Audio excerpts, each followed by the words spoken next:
dari kelas desain organisasi B. Di sini aku akan bahas materi bab 5 yaitu tentang hubungan antar organisasi. Kita lanjut ya. Pertama itu ada ekosistem organisasi, yang dimana hubungan antar organisasi adalah transaksi sumber daya, arus, dan hubungan yang terjadi di antara dua organisasi. Nah, ekosistem organisasi itu suatu sistem yang dibentuk oleh interaksi komunitas, organisasi, dan lingkungannya. Nah, apakah kompetensi sudah mati? Nah, perubahan teknologi dan peraturan baru menghadirkan persaingan internasional bagi organisasi.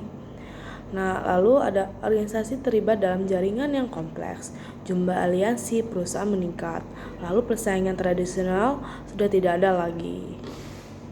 Baik,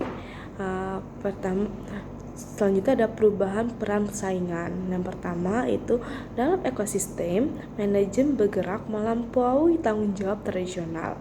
Yang kedua, yaitu manajer harus memikirkan proses horizontalnya. Yang ketiga, peran manajemen lama bergantung pada peran dan batasan operasional.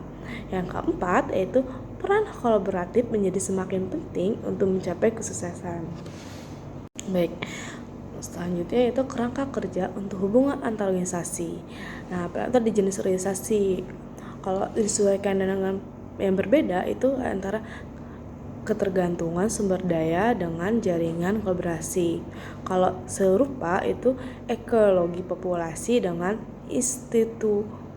institusionalisme.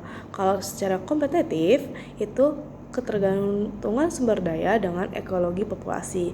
Sedangkan kalau koperasi itu antara jaringan kolaborasi dengan institusionalisme.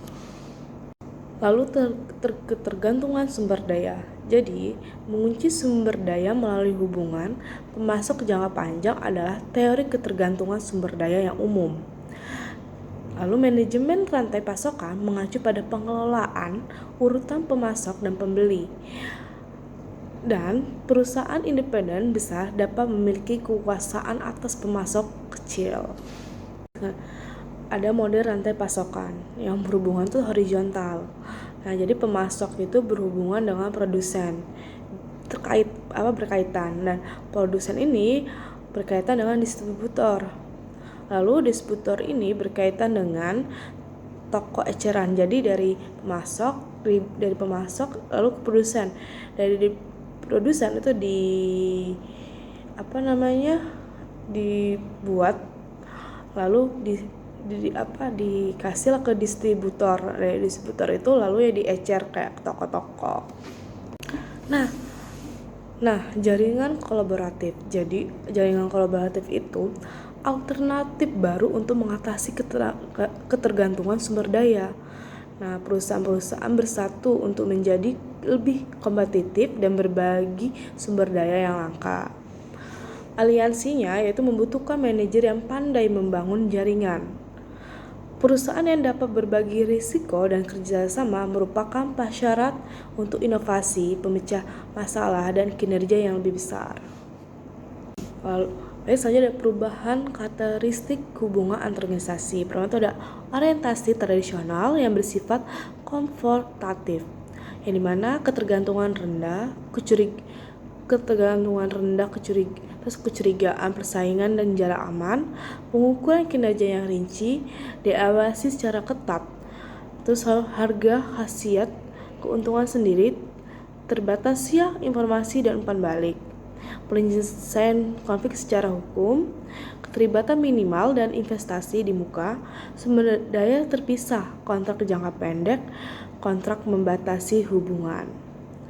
Sedangkan orientasi baru atau kemitraan, ketergantungan yang tinggi, kepercayaan, nilai tambah bagi kedua belah pihak, terus lalu komitmen yang tinggi, ukuran kinerja yang longgar, permasalahan yang dibicarakan, lalu adanya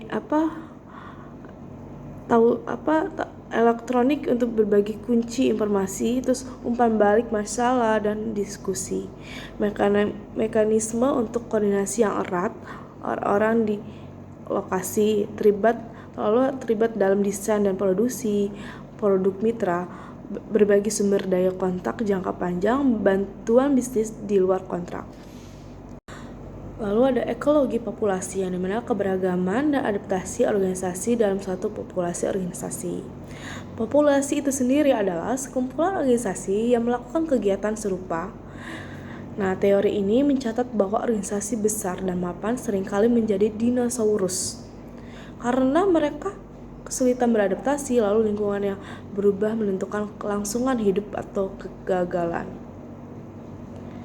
Investasi besar dapat membatasi adaptasi organisasi, lalu model melihat bentuk organisasi dan curug organisasi dapat membantu kelangsungan hidup satu organisasi.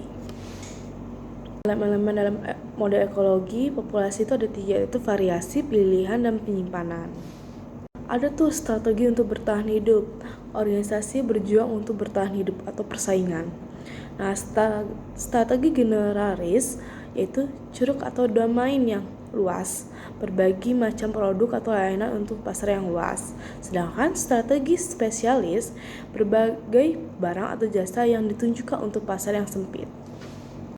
Institusionalisme itu terdiri dari pertama itu perspektif kelembagaan, yang dimana kelola kelangsungan hidup, keseimbangan harapan terhadap lingkungan, dan lingkungan yang lalu kedua itu lingkungan kelembagaan, yang di mana norma dan nilai-nilai pemangku kepentingan dan mengadopsi struktur dan proses untuk menyenangkan pihak luar.